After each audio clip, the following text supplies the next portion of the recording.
One thing that ought to be obvious, if it's not well known, it should be, is that the prime goal of government is to protect the minority of the opulent from the general population. That's not me speaking. That's James Madison in the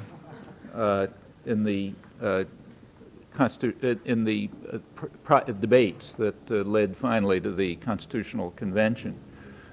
He explained why that's true. He, of course, framed, the main person who framed the Constitution.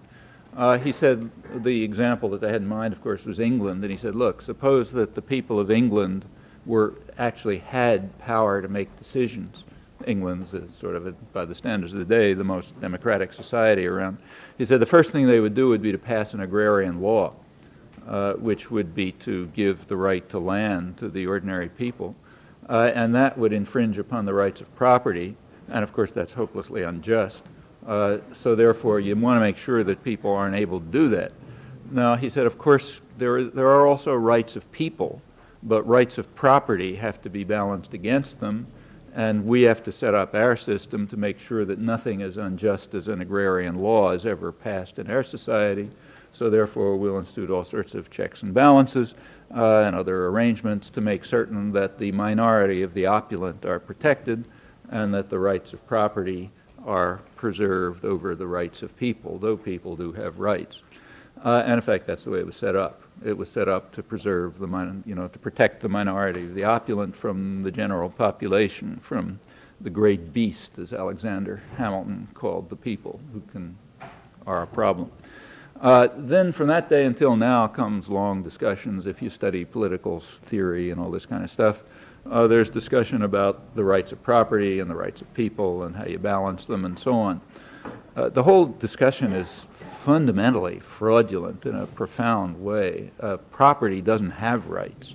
Like one of my, this pen is my property according to our legal system, but my pen doesn't have any rights at all. It's a thing, I mean, you can talk about the rights of people with property, but rights only accrue to people, not to things. So all the talk in political theory and everything else about the rights of property is kind of, it's kind of like a system of deceit.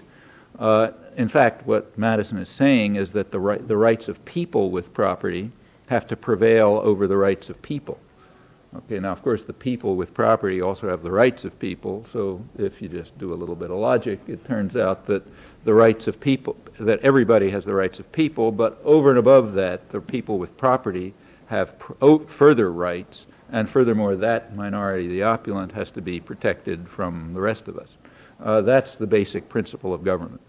That's the principle on which the country is founded, and that's the principle that remains. And it's not that other places are different. This is maybe the freest and most democratic country in the world, but that's the way it works. That's what governments are.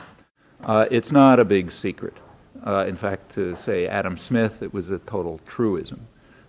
He was writing right at this time, in fact, about a year before this debate that I quoted, comes out this book that everyone knows he wrote called Wealth of Nations, but not so many people know what he wrote in Wealth of Nations. One of the things he wrote in Wealth of Nations is that the concept of wealth of nations doesn't mean anything, because nations aren't entities. Nations are broken up. It's people who have wealth, not nations. And the things that we call nations have sharp class divisions. He didn't use the word class because it wasn't around then, but he described the same thing. So there are sharp class divisions, and some sectors happen to have domestic power. He was talking about England, democratic England. He said in England it's the merchants and manufacturers. They are the ones who have domestic power, and he said they use the power of the state. They are able to mobilize the power of the state.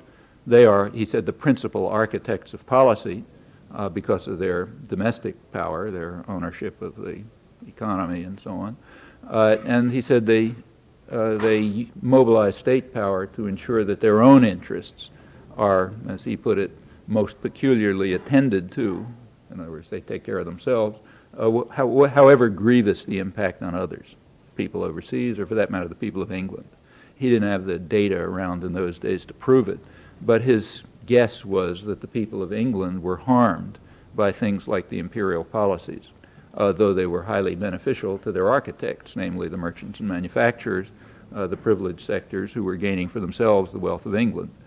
And that's, now there's data around, and it's probably true. I mean, the empire, by and large, you take a look at the empire on a cost-benefit analysis, and it's not so clear that it helped England, but it certainly helped the wealthy people in England.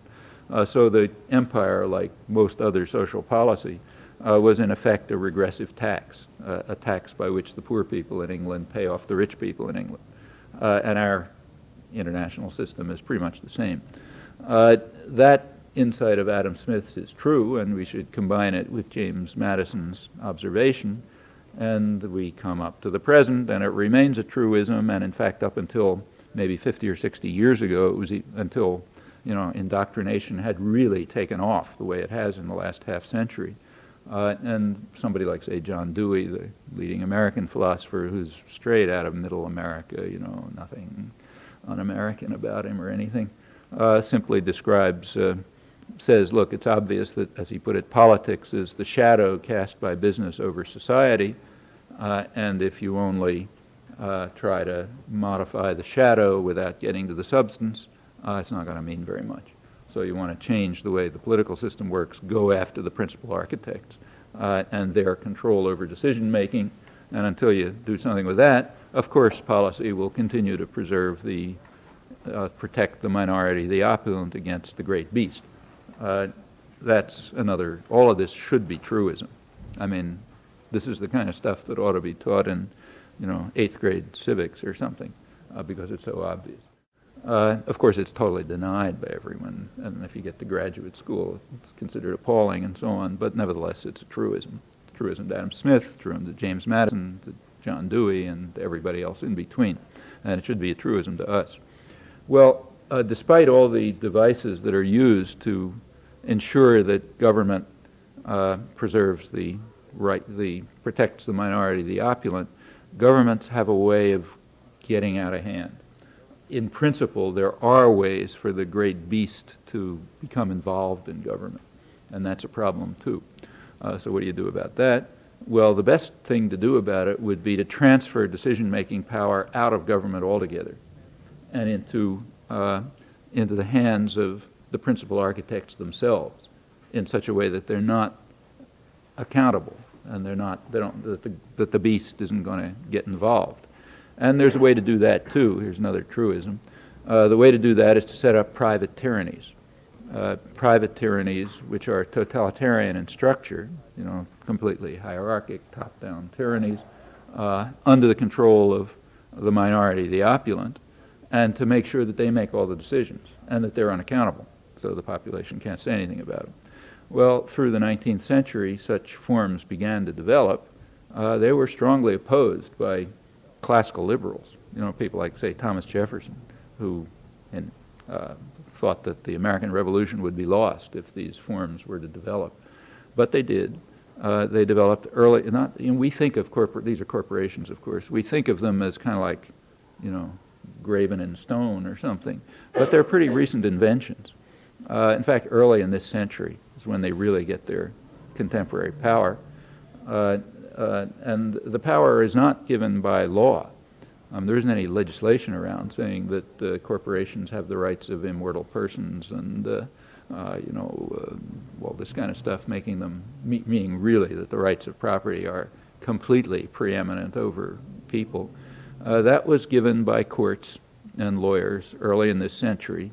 As late as the 1880s, states were dissolving corporations, as they have every right to do. They're incorporated under state law. And they have no rights other than what the people give them through that incorporation. They managed to get the tyrannical powers that they have by playing states against one another, and that's worth bearing in mind because that has to do with things that are going on today. The state of New Jersey first was induced, you know, to allow corporations unique rights, basically the rights of immortal persons and all sorts of protection and so on. So corporations, corporate headquarters started shifting from New York over to New Jersey. That's easy to move across the river. So New York State had to respond by giving them the same rights. Then Delaware came along and gave them further rights. That's why a lot of corporations that's why we have Standard Oil of New Jersey, not Standard Oil of New York, because New Jersey was pioneered in this radically anti-democratic development. And pretty soon, all states were coming along. And there's a lesson there, an obvious lesson. The lesson is that businesses can easily play one state against another.